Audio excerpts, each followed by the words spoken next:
these things were very significantly relevant when deities were created in a certain way. When I say deities were created in a certain way, so all this has become one big hodgepodge. It become one big hodgepodge because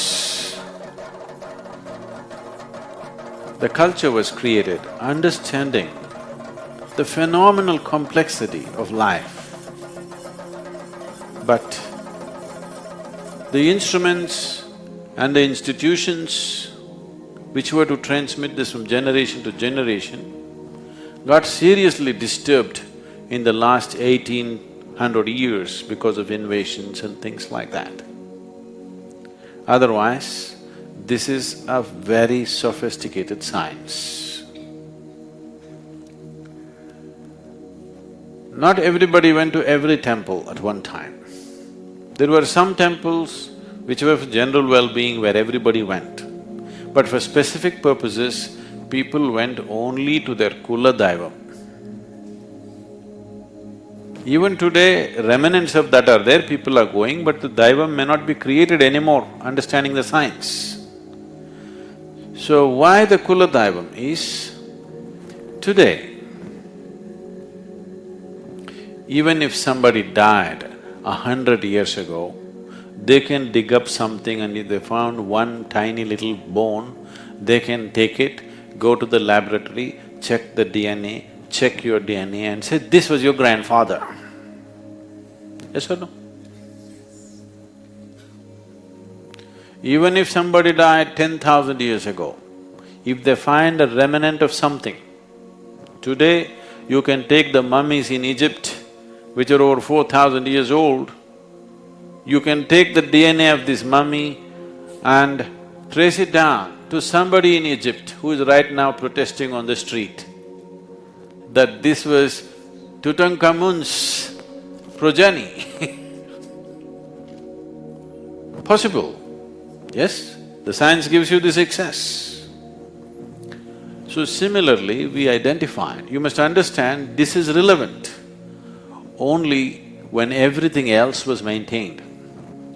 You know, there's a whole lot of struggle going on in Haryana about the Kap Panchayats, saying that these cousin brothers and cousin sisters should not marry, this is sacrilege.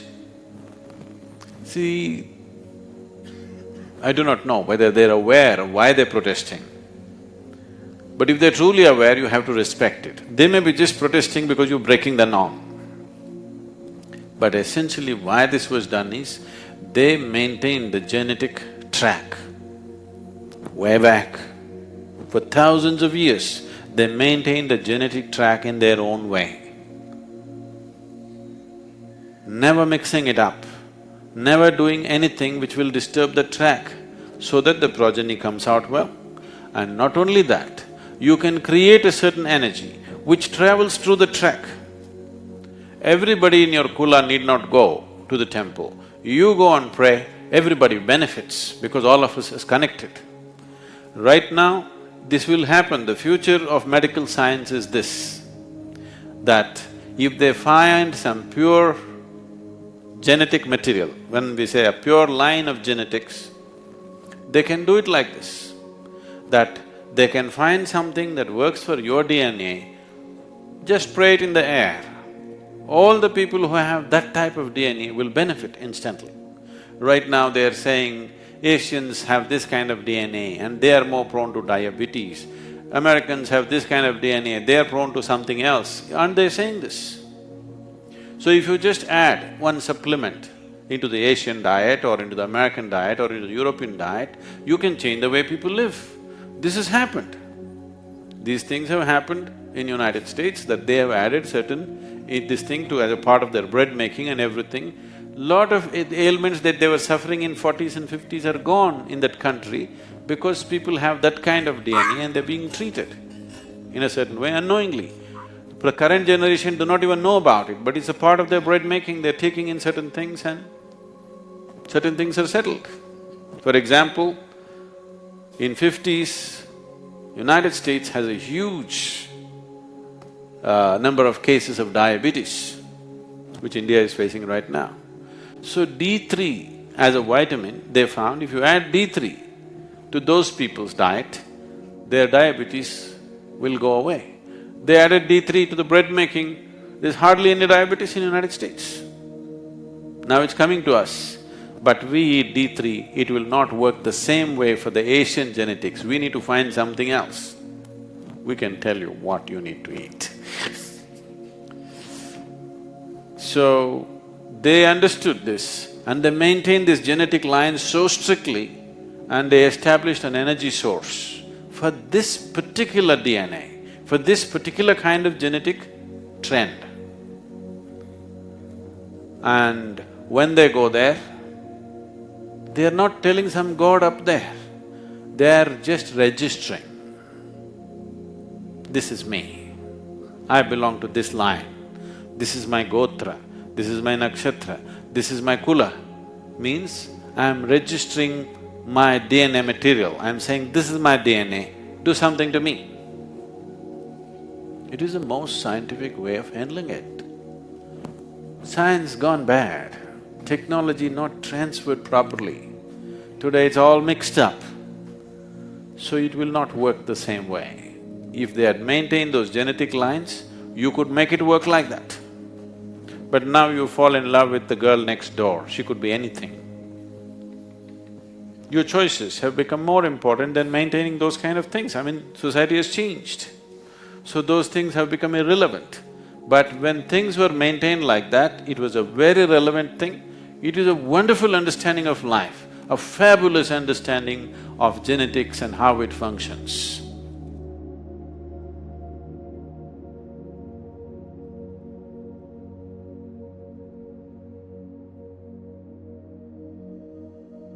The concept of Kula Gotra is related to the social structure and kinship system in ancient India. Kula refers to the individual family or clan, while Gotra is the lineage or descent group. The use of the term Kula points to a system of individual families, each with its own identity and traditions. Kula Gotra were important social structures that determined marriage and social mobility. Marriages were often permitted between individuals of different kulas but the same gotra to prevent consanguineous relationships. The Kula system was present in different religions and languages, with terms like Pangali, Vakayara, etc. used to denote similar concepts. During certain rituals, the presence of different kulas and gotras was acknowledged, suggesting their significance in the social and religious fabric. Adoptions of kinship ties were also recorded in terms of Kula, indicating the importance of this social construct. The rules and practices around Kula and Gotra have evolved over time, from the Vedic periods of the present day. The science of Kula Gotra refers to the complex social, cultural, and religious aspect of this kinship system in ancient India, which played a crucial role in shaping the social structure and dynamics of the time. So, as we move forward in life, understanding the connection between our past and present becomes more important. The wisdom of our ancestors, the way they honored their lineage, and the forces that shaped them hold a deeper reverence even today. It is not just about traditions or rituals, it's about recognizing the unseen threads that link us to something much greater than ourselves. These connections influence us in a way we may not even realize, but they offer us a sense of rootedness and purpose. So, as you take a moment to reflect on your own journey, remember that the power of your DNA is not just a biological code. It carries within it the essence of generations past, shaping not only your physical being but also your spiritual and emotional self. In this understanding, you may find a deeper connection to your life, to the forces that guide you, and to the purpose that drives you forward. It is easy to forget these deeper truths in the fast pace of modern life, but by pausing and becoming aware of the wisdom within, you might discover a clarity that was always there waiting for you. Again, this is not a summary of Sadhguru's word, it is simply my interpretation of the deep wisdom he imparted. Please keep them separated and do not misunderstand. We will see you tomorrow. Until then, please take care. Namaskaram.